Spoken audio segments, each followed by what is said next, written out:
Alright. So today's assignment was to follow along with the crash course video and the French and Indian War in 3 minutes video and answer as many questions as you can from those videos. You should get to about the last of the Mohicans, where it says that on the slideshow or on the document. One more blank after that, where it says the French and Indian War ends with the signing of the blank. That yeah, it's the Treaty of Paris, and it says that in the 3-minute video.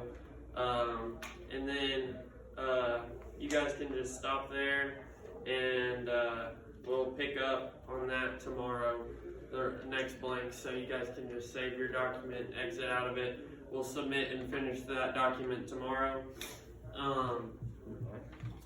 But for the rest of the class, we're going to talk about some more of the French and Indian War. Okay? I'm going to read. It says, the end of the French and Indian War influenced both the colonial Americans as well as the officials of the British government. In many ways, it led them on a path to the American Revolution. They continued to influence people in their actions even after the Revolution began. Fighting the French and Indian War was very expensive for the British government. It had borrowed money that it needed to pay back. The British had gained a lot of land from the French in North America, including many forts. After the war, they stationed British soldiers in the former French forts, which was expensive. In order to help pay for the soldiers, the British government decided to start taxing the American colonists, which they had never done before. The colonists had only been taxed by their own colonial governments.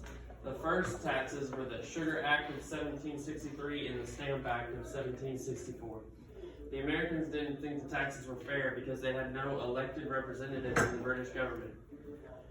So question, do you guys think it was fair for the British government to tax the Americans in order to pay for the soldiers who were protecting the American colony?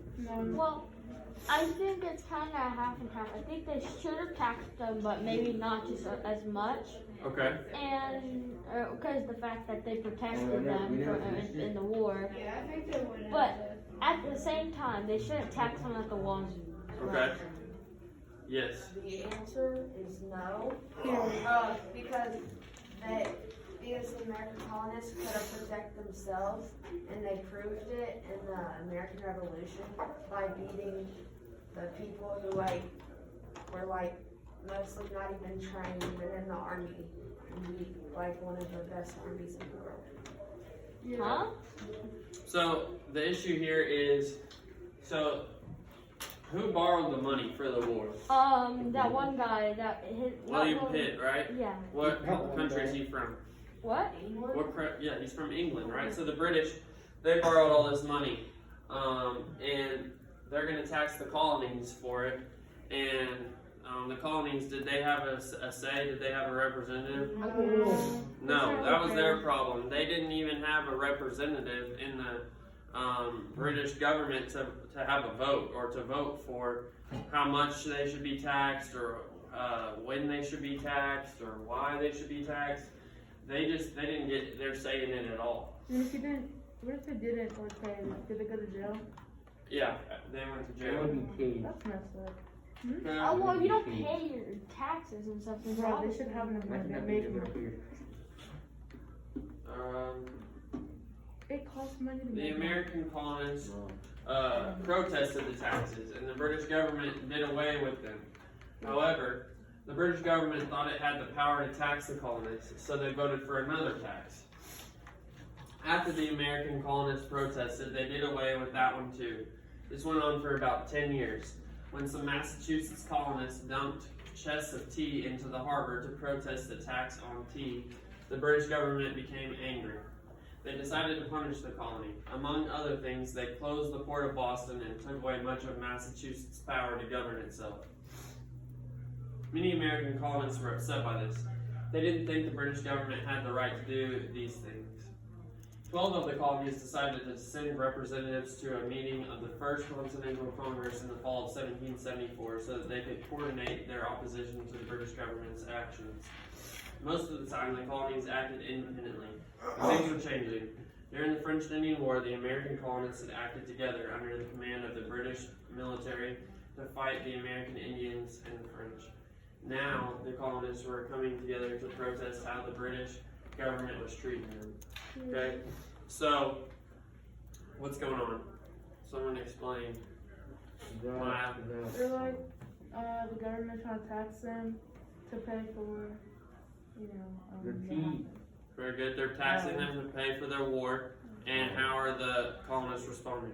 not so good. Spilling but- tea in the, That's the or thing. not spilling it, but like dumping it in the, The I water. guess river? I Yeah, don't know in the what it Boston Harbor. is. Harbor. Okay, this document here is a really good kind of it's foreshadowing of what we're gonna see throughout this whole 6 weeks. Okay, so we're starting with the French and Indian War, and we're leading up to what event do you think we're gonna talk about like next week and as we go on with the American 6 Revolution. weeks? Very good, Braden. The American Revolution. Oh, I said that first. Okay, this is all leading up to the American Revolution. So we're seeing why this started, and it started, or one of the reasons it started was what the topic we're talking about today. Very, The Indian. On the board, daily objective, Oh, the learn and French discuss the Indian War. the French and Indian War, right? Okay, how did the French and Indian Wars lead us to the American Revolution? Because from all the taxes and stuff, they didn't agree and slavery and stuff, so they had a revolution, I guess. Very good. Mostly The tax. the taxes. Okay. Yeah, right. They were taxed heavily, and did they agree with these taxes? Not at all. Not at all. Right, so they're going to start revolting by doing things like what? What did they do, JT? Pour all of the tea in the harbor. They poured their tea into the Boston Harbor. Okay? I don't see We're what's gonna so talk. big about tea. Yeah. Alright, so we will talk about this. We'll pick up our conversation tomorrow. That's the thing about this, they love tea. So that's it. They love their tea. But it needs their I know it's good. They need their tea.